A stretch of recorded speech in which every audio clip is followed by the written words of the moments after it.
Hello everyone. तो हम आज बात करने वाले हैं खेसारी लाल यादव जी का एक बहुत ही बेहतरीन सॉन्ग के बारे में, जो कि एक नए चैनल से ये गाने आने वाला है और उसका मोशन पोस्टर को रिलीज कर दिया गया है।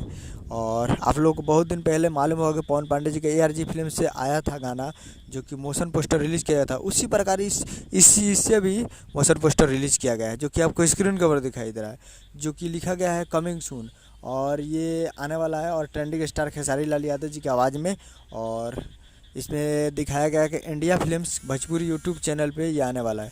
तो India films Bhojpuri YouTube channel पे बहुत ही जल्द आप लोग को ये गाना देखने को मिलेगा। और इसका मोशन पोस्टर आ चुका है। तो India films Bhojpuri YouTube channel पे सर्च मारिए और मोशन पोस्टर को देखिए और प्यार दीजिए।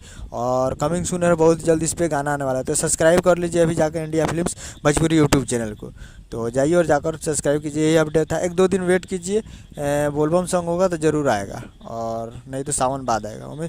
मैं उम्मीद कर रहा हूँ वीडियो अच्छा लगा, चैनल से मिलता है अगले वीडियो में। जय हिंद, जय भोजपुरी।